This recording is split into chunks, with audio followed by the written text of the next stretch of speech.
Samajwadi party जो हमारा हमदर्द बनने का नाटक करती है, ढोंग करती है, हमारा वोट लेती है, तो हमारे आज जो प्रदेश के अंदर मुसलमानों के हालात है उसके लिए ज़िम्मेदार समाजवादी पार्टी। 27 का जो चुनाव है हम लोगों के लिए मेन चुनाव है, उसके लिए हम लोग कमर कस चुके हैं और इंशाल्लाह हम पूरी मेहनत के साथ, मजबूती के साथ चुनाव लड़ेंगे। मजलिस इत्तेहादुल मुस्लिमीन इस बार कामयाब। एक बात बताइए, आप समाजवादी पार्टी के पीछे क्यों पड़े रहते हैं? एमआईएम के लोग समाजवादी पार्टी को बहुत कोसते हैं, इसकी क्या वजह है? समाजवादी पार्टी तो भाई मुल्ला मुलायम जैसा नाम दिया गया था मुलायम सिंह यादव जी को, और अखिलेश यादव को भी बहुत मुसलमान यूथ पसंद करती है, भैया जी कहती है, तो एमआईएम वालों को क्या प्रॉब्लम? उस पर शौकत साहब का ऐलान है कि हम 200 सीटों पर चुनाव लड़ेंगे।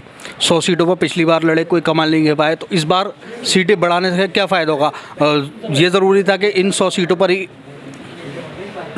इन 100 सीटों पर ही फिर से मेहनत करी जाती।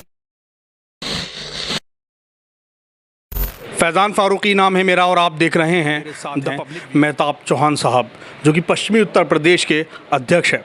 सर, स्वागत है आपका हमारे चैनल द पब्लिक व्यू में। आपका पहले भी इंटरव्यू कर चुका हूँ मैं संभल में, और ये रामपुर में आए, आपने ज़िला पंचायत सदस्य जो हैं उनसे बैठक की और साथ में ज़िला अध्यक्ष भी थे। क्या प्रोग्राम में आपने क्या ऑब्ज़र्व किया? क्या रामपुर का काफ़िला बढ़ रहा है या नहीं बढ़ रहा है? और अगर नहीं बढ़ रहा है तो आगे क्या करेंगे आप उसके लिए कि काफ़िला एमआईएम का लगातार बढ़े? क्योंकि अगर देखा जाए तो विधानसभा 2022 में कोई ख़ास कमाल नहीं, एक भी सीट 100 सीटों पर चुनाव लड़े और एक भी सीट नहीं जीत पाए। बहुत बहुत शुक्रिया। देखिए, आज रामपुर ज़िले के अंदर हमारा कार्यकर्ता सम्मेलन था।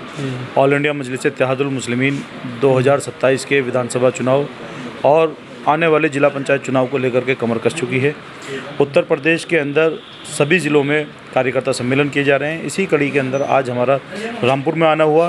रामपुर कार्यकर्ता सम्मेलन था, यहाँ कार्यकर्ताओं से मुलाकात थी और आने वाले जो चुनाव ज़िला पंचायत का उसको लेकर के तैयारियों पर चर्चा थी। अच्छा मेहताब साहब, एक अक्सर आपकी पार्टी के जो बड़े बड़े नेता हैं वो ये बात कहते हैं, अभी शादाब साहब ने भी वो बात कही कि सरकारी, और यासीन एडवोकेट तुर्क साहब ने भी कही, शमीम तुर्क साहब, कि मुसलमानों को नौकरी नहीं मिलती।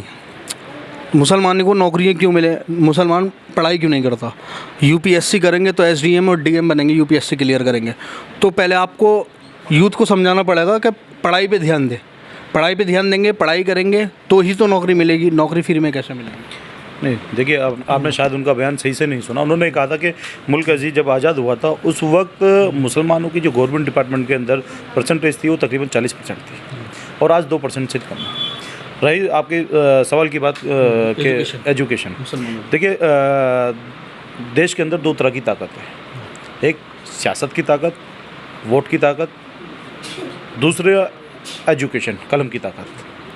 तो हम लोग तो अपने तमाम प्रोग्रामों में सब लोगों को जागरूक करते हैं और बोलते हैं कि दोनों ही ताकतों पर आपको काम करने की ज़रूरत है। एजुकेशन पे भी आपको काम करने की ज़रूरत है। एजुकेशन जो अपना यूथ है, हम लोग उनको बोलते हैं कि आप पढ़िए, आगे बढ़िए, जो नई जनरेशन है उनको पढ़ाइए, और सियासी तौर पर भी मुत्तहिद होने की बात हम लोग करते हैं। तो दो ही ताकत है, दोनों ही पर ही हम लोग, हमारे नेता भी और हम भी बात करते हैं। अच्छा, आने वाले जो चुनाव हैं 2027 में विधानसभा चुनाव, उस पर शौकत साहब का ऐलान है कि हम 200 सीटों पर चुनाव लड़ेंगे। 100 सीटों पर पिछली बार लड़े, कोई कमाल नहीं कर पाए, तो इस बार सीटें बढ़ाने से क्या फ़ायदा होगा?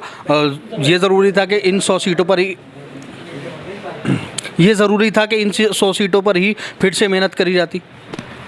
देखिए, मजलिस इत्तेहादुल मुस्लिमीन चुनाव लड़ेगी, ये आने वाला वक्त तय करेगा कितनी सीटों पे लड़ेगी। हमारे सूबाई सदर साहब ने कहा 200 सीटों पे लड़ेंगे, तो इंशाल्लाह 200 सीटों पर ही लड़ेंगे। रही 2022 के चुनाव की बात, जहां आप बार बार जिक्र कर रहे हैं, देखिए 2022 में हम लोगों ने, हमारे स्टार्टिंग थी, हमने शुरुआत की।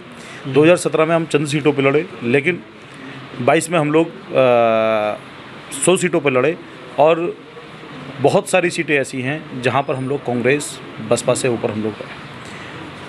27 का जो चुनाव है हम लोगों के लिए मेन चुनाव है, उसके लिए हम लोग कमर कस चुके हैं और इंशाल्लाह हम पूरी मेहनत के साथ, मजबूती के साथ चुनाव लड़ेंगे। मजलिस इत्तेहादुल मुस्लिमीन इस बार कामयाब ज़रूर होगी। अच्छा मेहताब साहब, संभल का अगर जिक्र करूँ, संभल में लगभग 2022 में 22,000 से ज़्यादा वोट आए थे मुशीर तरीन साहब के। उसके बाद उन्होंने एकदम पार्टी छोड़ दी, क्या वजह रही उनके पार्टी छोड़ने की चुनाव हारते ही? सियासी पार्टी है, लोगों का आना जाना लगा रहता है,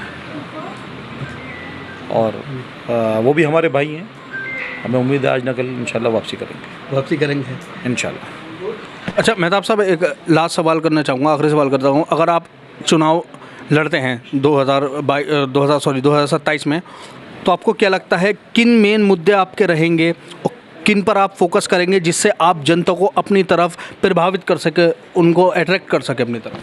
देखिए 2022 के चुनाव के बाद से उत्तर प्रदेश के अंदर मुद्दे ही मुद्दे हैं। अब आप देखिए कि जहां बाबा विकास की बात करते हैं तो विकास आपके सामने है उनका, पूरे उत्तर प्रदेश के अंदर उनकी जो विकास की बातें हैं वो सब फेल होते नजर आती हैं। दूसरी चीज़ ये कि जो मुसलमानों के साथ जिस तरह से मुसलमान, दलित, पिछड़ा, आदिवासियों के साथ में जिस तरह का रवैया मौजूदा हुकूमत का है और उसके खिलाफ जो विपक्ष है वो कहीं नज़र नहीं आता। यही चीज़ है कि जो जिनको लेकर के मजलिस इत्तेहादुल मुस्लिमीन 2027 के चुनाव में। अच्छा मेहताब साहब, एक बात बताइए, आप समाजवादी पार्टी के पीछे क्यों पड़े रहते हैं? एमआईएम के लोग समाजवादी पार्टी को बहुत कोसते हैं, इसकी क्या वजह है? समाजवादी पार्टी तो भाई मुल्ला मुलायम जैसा नाम दिया गया था मुलायम सिंह यादव जी को, और अखिलेश यादव को भी बहुत मुसलमान यूथ पसंद करती है, भैया जी कहती है, तो एमआईएम वालों को क्या प्रॉब्लम है उनसे? देखिए समाजवादी पार्टी ने हमारा वोट लिया। मुसलमानों की बर्बादी का सबसे बड़ा जो जिम्मेदार है वो मुलायम सिंह यादव और उनकी फैमिली है। भारतीय जनता पार्टी को कभी मुसलमान ने वोट नहीं किया। भारतीय जनता पार्टी एक तरीके से देखा जाए तो खुले तौर पर हम लोगों के खिलाफ रहती है। समाजवादी पार्टी जो हमारा हमदर्द बनने का नाटक करती है, ढोंग करती है, हमारा वोट लेती है, तो हमारे आज जो प्रदेश के अंदर मुसलमानों के हालात हैं उसके लिए ज़िम्मेदार समाजवादी पार्टी है।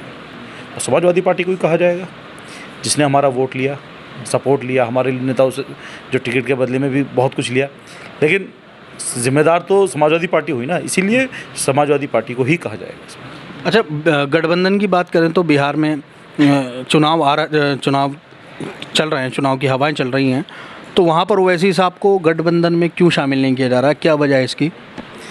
देखिए ये साफ़ है कि ये लोग जो नाम निहाद सेकुलर पार्टियाँ हैं, चाहे कांग्रेस हो या वहाँ राजद हो या कोई भी दल है, ये लोग सिर्फ मुसलमानों का वोट लेना जानते हैं। ये मुसलमानों को सियासी में हिस्सेदारी नहीं देना चाहते। बिल्कुल साफ़ है, उन लोगों ने उन पार्टियों से गठबंधन बिहार के अंदर किया है जिनका कोई वजूद नहीं, जिनका कोई झंडा नहीं पहचानता, जिनका कोई नाम तक नहीं जानता, उन लोगों को वो लोग अलायंस में ले रहे हैं। लेकिन मजलिस इत्तेहादुल मुस्लिमीन जिसके 5 MLA वहाँ से जीते थे, जिसका एक मजबूत संगठन वहाँ पर है, उसको ये लोग साथ में नहीं लेना चाहते। तो उसकी वजह सबसे बड़ी यही है कि ये लोग मुसलमानों को सियासत में हिस्सेदारी नहीं देना चाहते।